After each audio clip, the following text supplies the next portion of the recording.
The National Broadcasting Company presents Earl Stanley Gardner's A Life in Your Hands. Where was the gun? Were there two shots? Who ran through the hall?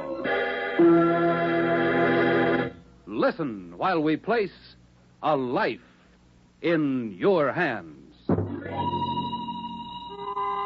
You never know when you step from the safety of your home when you may witness a violent death and be called upon to testify as to what you saw and heard. Murder is a dark enigma that strikes fear into the heart of man. Strange, baffling, mysterious. But the darkest crime one man can invent, another man can unravel. Such a man is Jonathan Kegg, created by Earl Stanley Gardner, the world's most popular writer of mysteries, creator of Perry Mason, Doug Selby, and other outstanding characters. Ladies and gentlemen, Mr. Jonathan Kegg. Good evening. Have you ever seen an automobile accident and perhaps driven away hurriedly? Someday that accident may be a crime, even resulting in a person's death. I hope then that you'll remember what you saw and heard, for it will be your duty as a citizen to relate as a witness your recollection of what took place. You never know.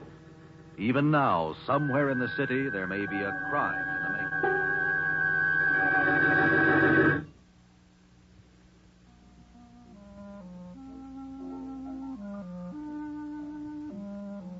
It's almost 6 o'clock, Karen. Wally, dear, why couldn't Randall come up here to your apartment to meet me? Seems Honey, to you me... still don't understand, do you? You're the one that's got to impress Randall. I never thought even a stepbrother would be such an ogre. He's waiting now, Karen. We'd better be getting over to the cottage. Ready? Oh, all right. Do you want to leave the radio on? We interrupt this program to bring you a message from our newsroom. What's that? Eddie Phillips, Eddie convicted Phillips? killer who has been awaiting execution in the county jail, escaped a half hour ago. Escaped? Authorities believe him to be armed. After supper, as the prisoners were going back... Wally, wasn't he the one Yes, that but you're... he isn't going to hurt us. Come on. It's only a couple of doors down the street to Randall's.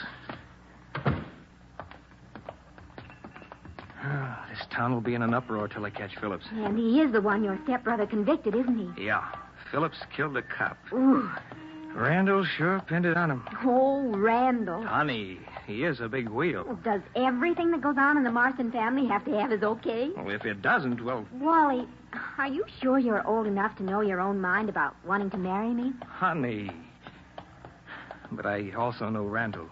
If he doesn't want me to do something, he finds ways. Look here, Wally. Is it going to be like this all your life? Our lives, I mean. We turn in here. Because if it is... Come on. I fell in love with you because... Well, not because you're the brother of Assistant Prosecutor Randall Marston. Remember that. We go through the apartment house here. Thank you, dear. I've got to start talking up to him, haven't I? Oh, that's more like it. This vestibule is dark. We go down through the hall, other side of this door. No, wrong key. Why can't we just ring his doorbell? Which one is it? At the bottom. Let's see. Here, I've got it. Randall Marston, rear. That's it. I've got to start talking up to him. I've got to start talking up to him. Right on through here to the backyard. Oh, that fool door. Needs a new air brake. Must jar the people who live in this first floor apartment. I don't know. Well, if I lived They're there... nice folks. Mr. and Mrs. Ellsworth. Out here. See, there's Randall's cottage. Oh, grass and shrubs in the yard and everything. Used to be a garage till Randall made a house out of it. Put that fence up along the alley. Oh, you have to walk across the lawn when you come in this way. Yes, the other entrance is through the back gate. Yes, Lieutenant, I know. Heard it on the radio. Sounds like he's got company. Randall? That you, Wally? Come on in, I'm on the phone. Just a minute, Lieutenant. I'll be with you kids in a minute. Now, Lieutenant, what was that? Oh, I don't think so. Sure, I know Phillips is dangerous. I'm the one he spit all those threats at, remember? But you got the whole police force after him, haven't you? He's the one who ought to be scared. Look, Lieutenant, my house is hard to find. You can't even see it from the street. It's on the alley. He wouldn't know where it is. You boys get on your horse and... Wait till midnight, Lieutenant. If you haven't got him by then you send me a guard. Okay? All right, Lieutenant. I'll stay home and keep the police radio on. Sure, I've got a gun. Okay, Lieutenant. Goodbye. Getting out of town is what Phillips has got on his mind. Well, Wally? Karen, this is my brother, Randall. How do you do, Karen? How do you do, Randall? Haven't we met before somewhere? I don't think so. Maybe you caught her act at Carlos Club, Randall. Wally's been talking about you. He's been talking about you, too. Did you know you can do no wrong? Tell me, Karen, how could a girl like you go for my little brother? He's Mr. Marston, too, you know. Isn't she terrific, Randall? Wally has nothing to offer you. Randall, have you ever thought of Wally as anyone but your little brother? If he'd ever shown any signs of... You think he's going to grow up because he wants to get married, eh? Well, I don't see why not. After all. Quiet, Wally. Mm-hmm. I get it now. So your name's Roberts, is it? Roberts, my eye, it's... Wait. Oh, you haven't told her? No, I see you haven't. What are you talking about? What's wrong? I might have known. Leave us for a while, Wally. I want to talk to Karen alone. But, Randall... Do you want me to leave, honey? Bye, Wally. Do as Randall says, Wally. All right, Randall. I'm going. But I want you to know one thing. That thumb of yours bearing down on my neck is getting so it hurts.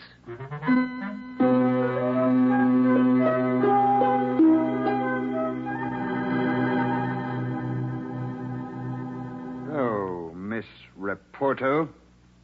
How much to leave Wally alone? You can't buy me off, Randall Marston. 5,000? I'm not for sale. 10? Go as high as you like. It won't be any different. Sure. You're in love with Wally. That's right. I The am. Reportos love money.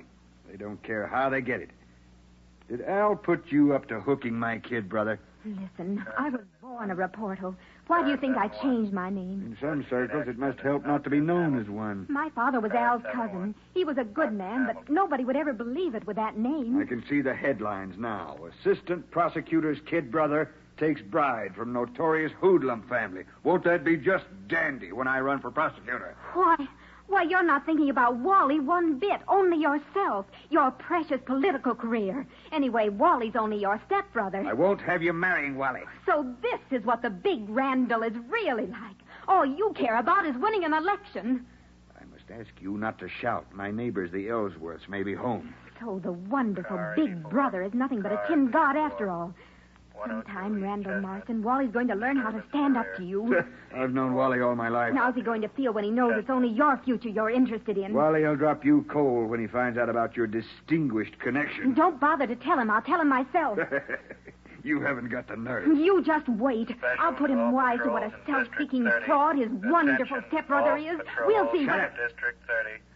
Man answering description of Eddie Phillips. Seen tampering with a parked car in 1300 block on North Carey. Patrols in District 30 investigate. Repeat. Patrols in District 30 investigate. Life would be a lot simpler for a lot of people if Eddie Phillips found you. Well, if the District 30 patrols get lax on the job, I've got insurance of my own. A gun. And just for luck, I'm taking the safety catch off. I'm getting out of here. So soon? And as soon as the first show is over, I'll see Wally. Believe me, Mr. Big Brother Randall, you haven't heard the last of us yet.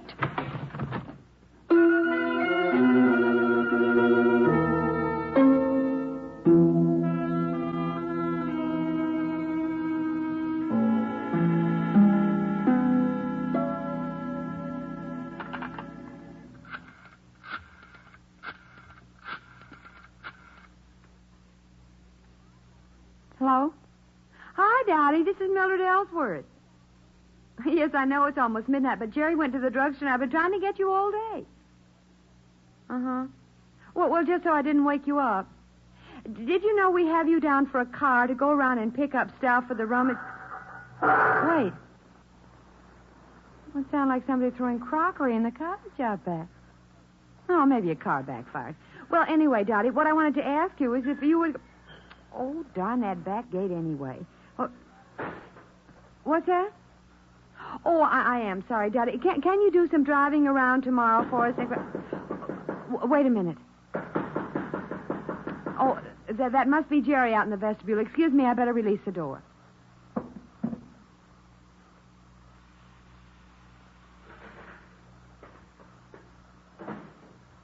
Well, that's not Jerry.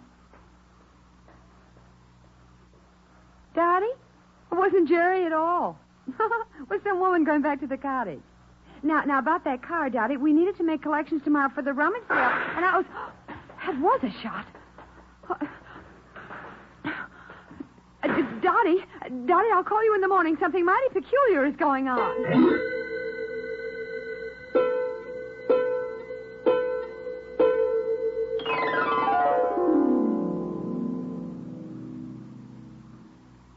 Homicide? This is Officer Casey at Randall Marston's. It's too late. He's dead.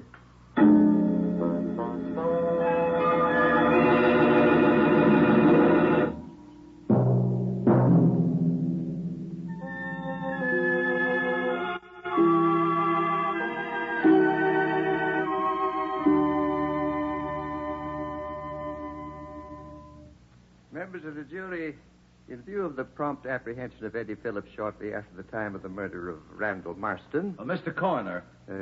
Yes, Mr. Kaye? I would like your permission to enter this case as an amicus curiae. But, Mr. Kaye, this is a fairly obvious proceeding with fairly obvious conclusions. But, Mr. Coroner, I'm greatly puzzled by some points in the evidence. I'm sure you wouldn't like to see a man convicted of a crime he may not have committed, even though he be guilty of another murder. Well, Mr. Kaye, because of your reputation. All right. Members of the jury, I'd like you to know that an amicus curiae is a friend of the court. He helps us to learn the truth. He represents neither the defendant nor the prosecution. Mr. Kegg is quite an expert at cross-examination. Go ahead, Mr. Kegg. Thank you, Mr. Coroner. Randall Marston's body was discovered not long after midnight. Officer Casey, the guard due there at 12, found the body. And Eddie Phillips was picked up shortly after, unarmed? That's right. There's no doubt as to the cause of death.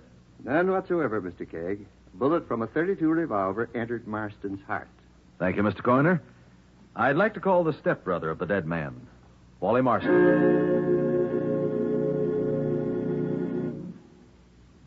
Mr. Marston, when did you last see your brother alive? About 6 o'clock. Did he seem upset over Phillips' escape? I heard him tell the police that Eddie Phillips would never be able to find where he lived. Then he wasn't concerned.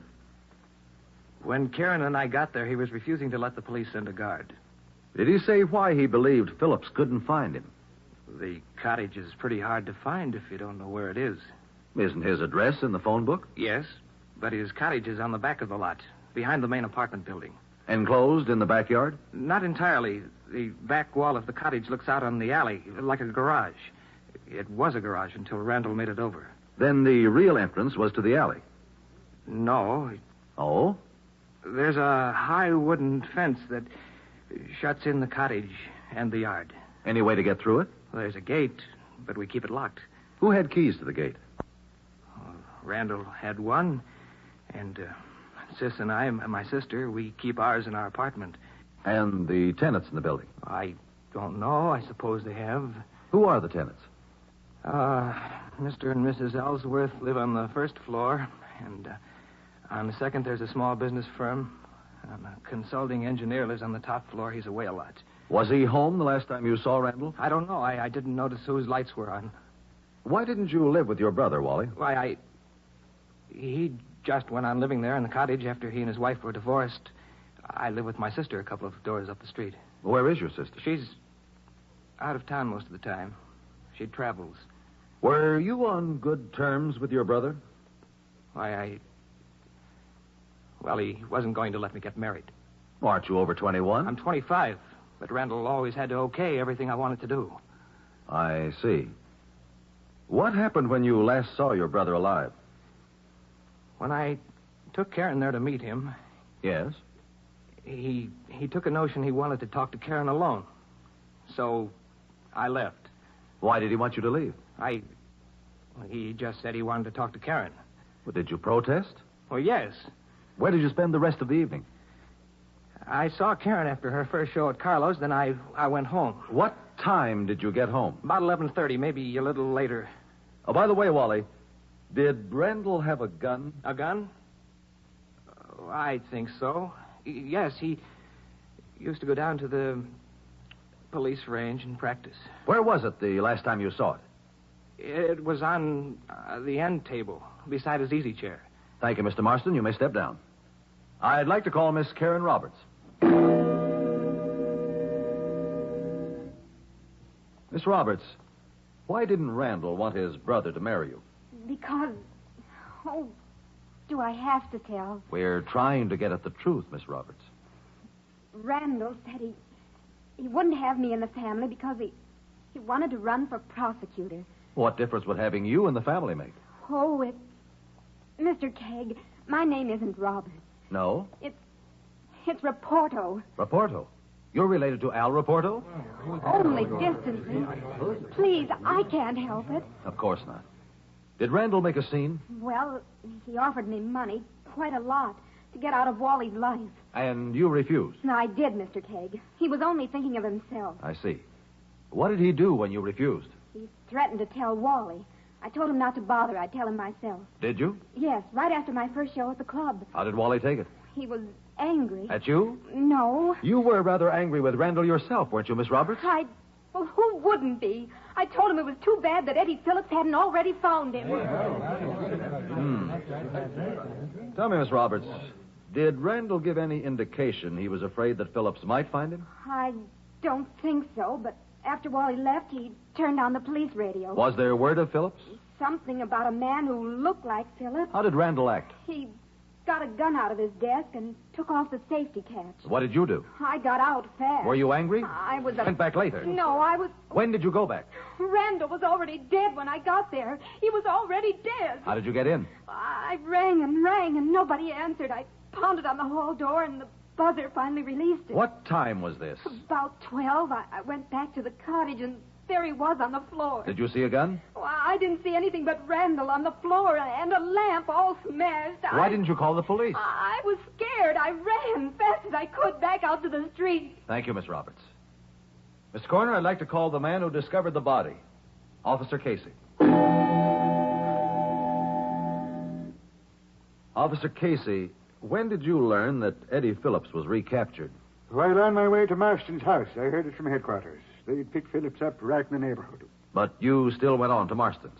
Sure, and I thought I'd relieve his mind if he didn't know. Well, then you knew about the threats Phillips had made after his trial when Randall Marston convicted him. The whole force knew. You previously testified there was a bullet hole in the screen of one window facing the alley. That's right, Mr. Kegg. How many shots were fired? 2, sir. One bullet was in his heart. Another one was buried in the wall opposite the alley window. And those shots came from outside the cottage? That they did, Mr. Kegg.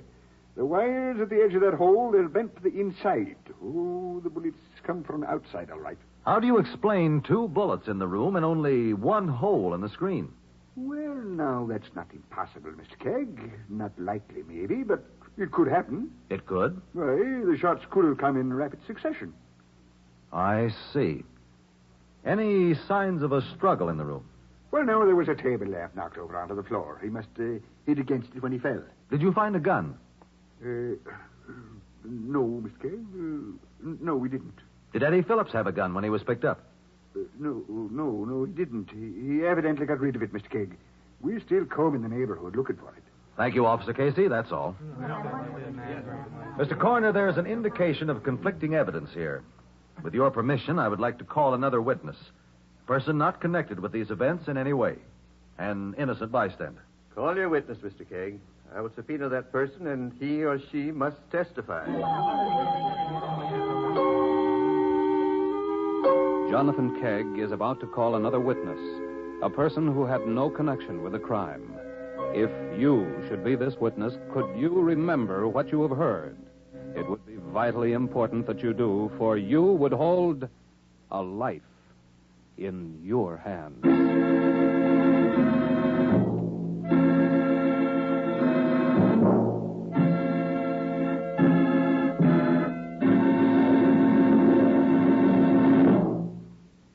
Each year, enough timber to build 85,000 five-room homes goes up in smoke. Who starts these tragic forest fires? Not lightning, as too many of us still believe. No, 9 out of 10 are man-made through thoughtlessness and carelessness. A traveler flips a lighted match from his moving car. A camper leaves his glowing fire unattended. A fisherman tosses his cigarette into the dry grass or leaves. A farmer underestimates the power of the wind in burning brush. A logger isn't careful in using his gasoline power saw. A boy plays with matches. A housewife drops hot ashes near the woods. Yes, these are the people who start our forest fires. How about you? Are you one of them? Be careful. Use common sense and follow the rules when you use fire. Do your part this year to prevent this shameful waste of our American forests.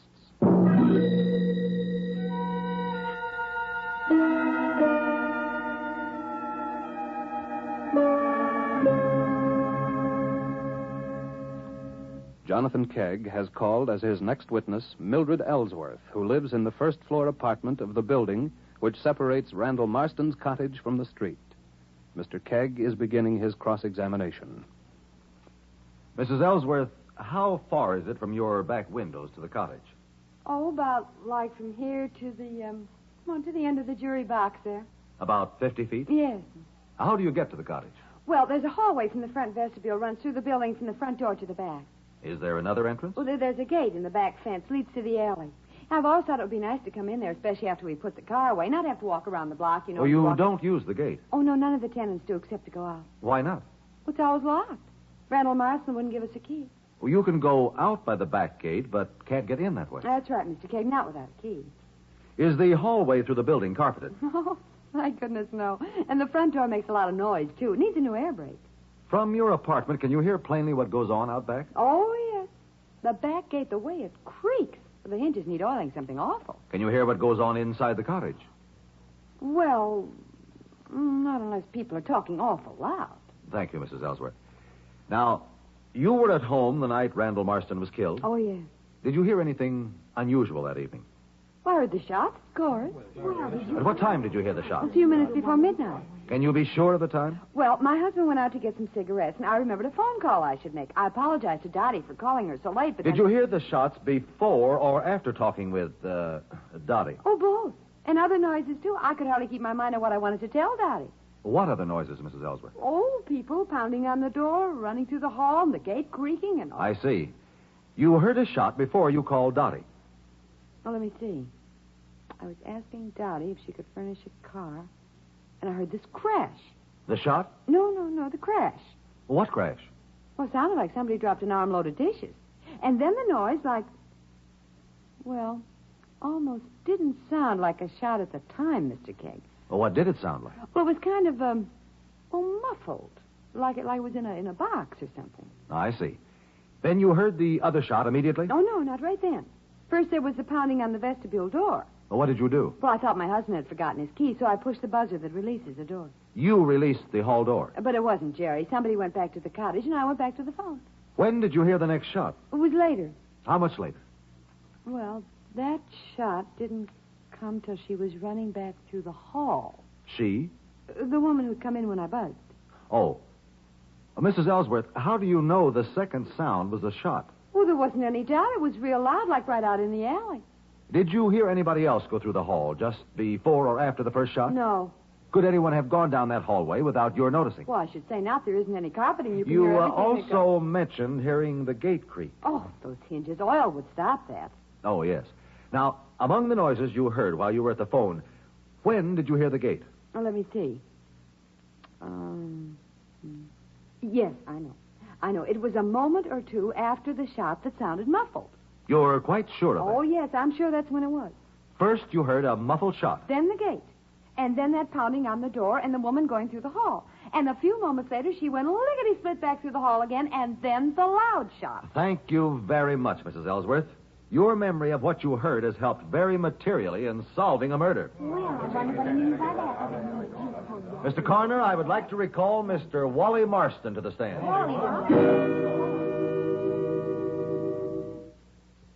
Mr. Marston, when Karen told you Randall tried to buy her off, you became angry, didn't you? Wouldn't you? If your brother pulled a trick like that? Wally, had you ever realized before that just how much you hated your brother? Hate him? When you realized the lengths to which your brother would go to keep you under his thumb. I saw that I was going to have to start standing up to him. So you went straight to him from Carlo's club to have it out with him? I told you I went home. But you went to Randall's cottage first? You can't prove that. How did you know he had his gun out? Well, he had it on He the... got it out of his desk after you left. Mrs. Ellsworth said nobody went through the hall till midnight. You didn't have to go through the hall, Wally. You had a key to the back gate. Well, that doesn't prove anything. You entered from the alley, went into the cottage, saw Randall's gun out, grabbed You're it. guessing. He tried to get it from you, knocked the lamp over. You can't prove anything. Wally, Eddie Phillips didn't have a gun when the police picked him up, right after the murder.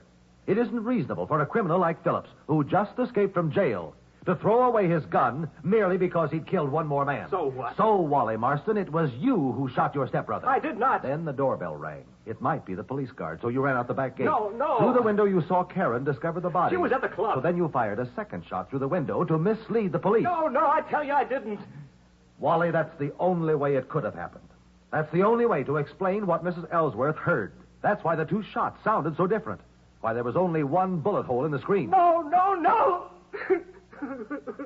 What did you do with Randall's gun, Wally? Mr. Coroner, I ask that Wally Marston be held until his apartment is searched. I think there you will find Randall Marston's revolver.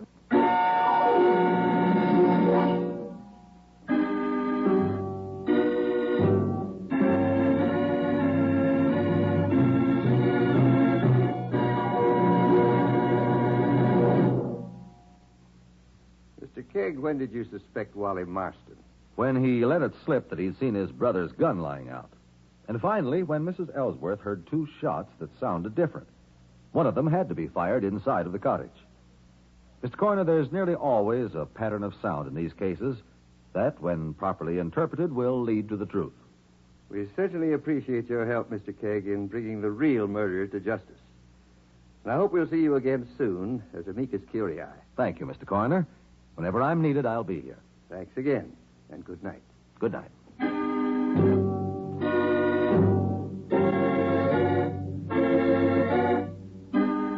A Life in Your Hands is created by Earl Stanley Gardner, with script by Christy Squire, directed by John Cowan. Jonathan Keg is played by Carlton Cadell, with musical effects by Adele Scott, conducted by Whitey Berquist. Engineering by Bill Knight. This has been a partially transcribed Bell production. And this is George Stone extending a cordial invitation for each of you to be with us again next week, when the National Broadcasting Company will again place A Life in Your Hands.